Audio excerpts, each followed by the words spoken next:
Bonjour à toutes, bonjour à tous, bienvenue sur 8 Mont Blanc pour ce nouveau journal. Nous sommes le jeudi 22 juin 2023 et sans plus attendre, voici les titres que nous allons développer dans cette édition. Après de nombreux mois d'attente, les fameuses capsules flottantes électriques du lac d'Annecy s'apprêtent à accueillir leurs premiers clients. Présentés à la presse cette semaine, les Sea Bubbles entreront en service dans quelques jours à peine, nous le verrons. Puis nous nous intéresserons à la filière de formation au métier de professeur des écoles. Cela via leur institut dédié, l'INSPE, qui vient justement d'inaugurer ses nouveaux locaux, passant de la vallée de l'Arve à l'agglomération annécienne. C'est la nouveauté estivale sur le lac d'Annecy. Dès ce 1er juillet, des taxis-bateaux fabriqués par l'entreprise haut-savoyarde Sea Bubbles vont naviguer entre les deux rives du lac d'Annecy. Ces petites capsules flottantes de 4 places sont totalement électriques, de quoi offrir aux Anneciens une nouvelle offre de transport. Lucas Ruche a eu justement la chance d'embarquer dans ce vaisseau d'un nouveau genre. Reportage. Vous l'avez peut-être déjà aperçu glisser sur le lac d'Annecy. Voici deux Bubbles, une capsule flottante de 5 mètres de long. Entièrement électrique, ce bateau-taxi est capable de transporter jusqu'à 5 personnes. Fruit de nombreuses années de recherche, ce bateau est aujourd'hui à la pointe de la technologie. Comment il se pilote ce bateau-là? Comme un bateau normal, vraiment. Parce que tout est informatisé. Donc une fois qu'on arrive à la vitesse de 7 nœuds, il monte sur ses foils. Et ensuite, ça se conduit comme un bateau normal avec le volant. Implanté à Saint-Joriot sur les bords du lac d'Annecy, l'entreprise française Sea Bubbles a pour ambition de révolutionner le milieu nautique grâce à des innovations durables. Sea Bubbles permet à la fois d'avoir un bateau électrique zéro émission, mais aussi grâce au foil, finalement, d'avoir un bateau qui ne fait pas de vagues, puisqu'on a une aile d'avion, un foil sous le bateau, qui permet de décoller et du coup de voler à peu près 60 cm au-dessus de l'eau et de ne pas ressentir les vagues. Donc c'est un confort incroyable pour le passager, mais aussi de ne pas faire de vagues. Du coup, on ne casse pas les berges, par exemple. Durant l'été, ces navettes flottantes vont d'ailleurs naviguer entre les rives d'Annecy et de Verrier-du-Lac.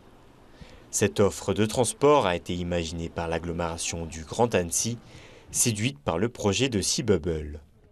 Tout ce qui permet, avec les entreprises du territoire, d'aller sur d'autres mix énergétiques. Là, on parle de l'électrique et de l'hydrogène. Et ben, on met un pied dedans. C'est notre rôle d'administration et de collectivité. Mais on est dans de l'expérimentation. C'est peut-être la solution de demain. Si demain, c'est la solution, le Grand Annecy aura participé au développement de cette filière. Aujourd'hui limitée par son autonomie et sa taille, la capsule flottante Sea Bubbles ne s'adresse pour l'heure pas à tout le monde. Sachez qu'il vous faudra débourser la somme de 9 € par personne pour rejoindre une rive à l'autre du lac. L'actualité de ce jeudi est également marquée par un incendie qui s'est déclenché à la mi-journée dans le centre-ville de Chambéry. Un sinistre qui a occasionné de grands panaches de fumée et poussant les autorités à évacuer une centaine de personnes des alentours. Le bilan provisoire fait état de 19 blessés légers. Le feu qui s'est déclaré dans le parking d'un immeuble rue de l'Iseran a notamment brûlé 5 véhicules, dont certains électriques, causant notamment de multiples détonations. Une enquête a bien sûr été ouverte pour déterminer les causes de cet incendie. C'est une petite révolution pour les professeurs des écoles en devenir. Depuis le déménagement des locaux historiques de Bonneville l'année dernière, l'Institut national supérieur du professorat et de l'éducation s'est relocalisé au sein de l'agglomération annécienne. S'il s'agit là pour le moment de locaux de transition, ce changement de cadre enrichit considérablement la richesse et l'apprentissage de la pédagogie. Davantage d'explications avec ce reportage. Inaugurés officiellement ce mardi matin, les nouveaux locaux de l'INSPE ont pourtant déjà fini leur phase de rodage. L'Institut national supérieur du professorat et de l'éducation, désormais basé sur la commune de Épagny-Métessy, vient tout juste de libérer les premières promotions ayant investi la structure en septembre dernier. Et au terme de cette première année, le bilan est déjà positif. Une grande réussite. aussi bien par le climat, l'ambiance, le retour qu'on a eu de la part des étudiants, fonctionnaires stagiaires et personnels, mais également par le taux de réussite au concours, puisque pour nous c'est un indicateur. Ça veut dire que les conditions étaient très favorables pour permettre de mettre en place une formation de qualité. Donc on doit poursuivre, bien sûr, la vie dans ce site, dans des conditions toujours optimales pour la formation des enseignants et futurs enseignants, mais on doit, comme ça a été dit, se mettre tout de suite au travail pour le prochain projet. Car les prochaines évolutions sont déjà actées, à commencer par le rapprochement entre les structures savoyardes et aux savoyardes qui s'inscrit dans le contrat de plan État-région. Une démarche également partagée par le monde universitaire. Nous sommes en train de travailler sur la création d'un pôle d'excellence pour l'éducation qui sera unique en France, qui ressemblera à l'aspect recherche, l'aspect formation, l'aspect transfert vers en l'occurrence, ça sera surtout transfert vers les écoles, les collèges et les lycées. Il faut qu'on crée ce pôle d'excellence-là. Il faut que l'UGA joue son rôle par rapport à la question de l'éducation dans le pays. Avant cela, l'attractivité des métiers de l'éducation vient toutefois de faire un vrai pas en avant dans le territoire. Car au-delà des nouveaux locaux, l'INSPE prend désormais place au sein du campus au Savoyard, bénéficiant de fait de bien plus de commodités et même de pédagogie. La formation des enseignants, ici on parle des professeurs des écoles effectivement, c'est une formation universitaire, donc qui fait appel aux dernières recherches dans le domaine des sciences de l'éducation. Donc il est nécessaire de raccrocher cette formation à des aspects recherche, parce que les publics évoluent, parce que la société évolue, et qu'il faut aussi que les méthodes d'enseignement évoluent. C'est aussi simple que ça. Si pour cette première année, 45 étudiants en master ont pour l'instant été accueillis, la structure compte bien poursuivre son développement, jusqu'à admettre 120 professeurs en devenir dans ses murs.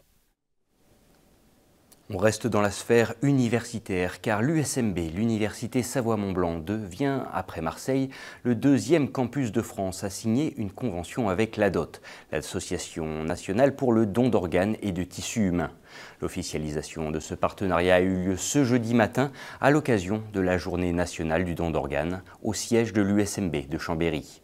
Une convention qui prévoit notamment l'organisation de plusieurs conférences et ateliers de sensibilisation au don d'organes, et ce pour une durée de 3 ans.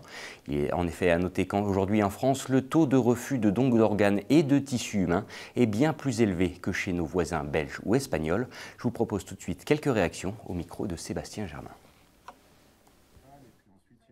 Les deux associations proposent de faire des actions de sensibilisation auprès des étudiantes et des étudiants.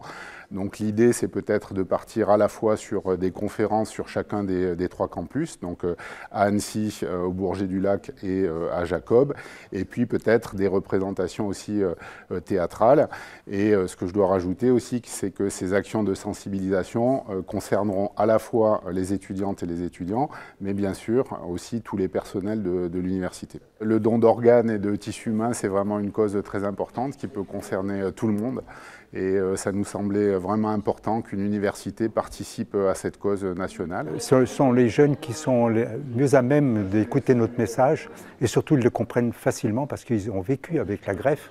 Ce sont les générations greffe, alors que les anciennes générations ignoraient complètement l'existence de ce moyen de sauver la vie. Et donc ils sont très à l'écoute et en principe on a une réception très favorable.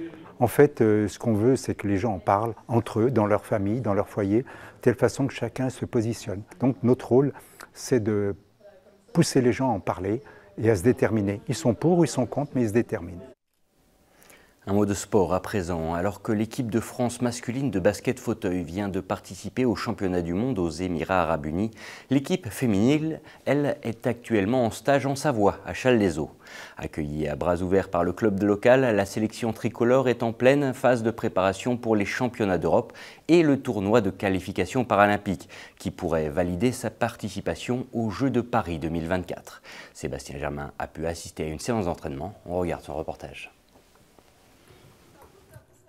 La Savoie sera-t-elle une source d'inspiration pour l'équipe de France féminine de basket fauteuil? C'est en tout cas ici à Challes-les-Eaux que la délégation tricolore a choisi de poser ses valises pour un stage long d'une semaine. On est vraiment très bien accueillis par le club de l'Aravoir-Charles. Ce qu'on apprécie quand on arrive dans un endroit où on est accueilli pour un stage, en fait, c'est d'avoir le gymnase à disponibilité. On peut laisser notre matériel et venir à peu près quand on veut sur toute la journée. Et donc ce qui est le cas avec le club local qui nous accueille très bien dans la logistique, ils sont aux petits soins. Et on a en plus une infrastructure avec du parquet qui nous permet d'évoluer en conditions réelles. L'objectif principal de ce rassemblement est donc de préparer au mieux les prochaines échéances. Et cela commencera dès le mois d'août prochain avec les championnats d'Europe de la discipline prévus aux Pays-Bas. Cette compétition servira avant tout à l'équipe de France de tremplin pour aborder dans les meilleures conditions le tournoi de préqualification olympique pour Paris 2024. Car contrairement aux autres sports collectifs, les Bleus du basket fauteuil ne sont pas qualifiés d'office pour les Jeux paralympiques. L'idée est donc de se rapprocher le plus possible du très haut niveau mondial. On n'y va pas juste pour faire un beau voyage à Rotterdam, on y va pour travailler et du coup pour essayer de réduire l'écart qu'on a avec les grosses nations qui sont loin devant nous. Ça fait un petit moment qu'on n'a pas fait de compétition au niveau mondial. Au niveau européen, en fait, on fait partie des 5 meilleures nations. Et sachant que l'Europe fait partie des meilleures nations mondiales. Donc du coup, c'est pour ça qu'on a du mal à se qualifier pour les grosses compétitions, les grosses échéances. Et pour tenter de se qualifier pour la grande fête des Jeux, le groupe de Frédéric Guyot pourra compter sur toute l'expérience de son emblématique capitaine Angélique Pichon. À 44 ans, la Bretonne vise une 3e participation aux Jeux paralympiques avec cette équipe animée avant tout par la passion. Il y a beaucoup de jeunes qui sont arrivés depuis 2-3 ans, donc c'est vrai qu'on est en reconstruction. On se bat malgré les moyens qu'on nous donne. Cette équipe de France, elle est belle, elle a toujours été solidaire. Et je pense que si moi, par exemple, je suis encore là, c'est qu'on a un beau collectif, en fait. Du coup, on veut malgré tout que les filles derrière continuent de progresser. La faisabilité de ce stage a donc été rendue possible par la volonté et les efforts du club local de l'Aravoir-Charles Basket, qui a financé intégralement l'opération, dont le budget s'élève tout de même à 12 000 €. Et pour la structure savoyarde, ce stage est une manière comme une autre de rendre hommage à cette équipe. On devait organiser ça déjà depuis 2020, le Covid est passé par là. Et donc ça fait 3 ans qu'on repoussait, donc cette année on a organisé ça et on espère le réorganiser tous les ans pour qu'elles viennent se préparer à Challes-les-Eaux et faire découvrir aux gens du coin que c'est pas parce qu'on est en fauteuil qu'on ne peut pas faire du sport. Avec 3 séances d'entraînement quotidiennes, les Bleus n'ont pas eu le temps de s'ennuyer à Challes-les-Eaux. Et avant de quitter la Savoie ce vendredi soir, elles disputeront un match amical contre leurs homologues de l'équipe nationale de Suisse. Et nous voici arrivés au terme de ce journal. Merci à toute l'équipe. Tout de suite, et comme chaque soir, je vous laisse au bon soin de Thierry Paulme pour l'instant météo, qui sera suivi de l'aparté de la rédac, présenté par Victoria Lopez, et qui reçoit ce soir le directeur du Panic Fest, le célèbre festival punk rock metal de Saint-Félix. Pour ma part, je vous retrouve demain dès 18 h pour un nouveau journal. Et en attendant, passez une belle soirée avec nos programmes. À bientôt.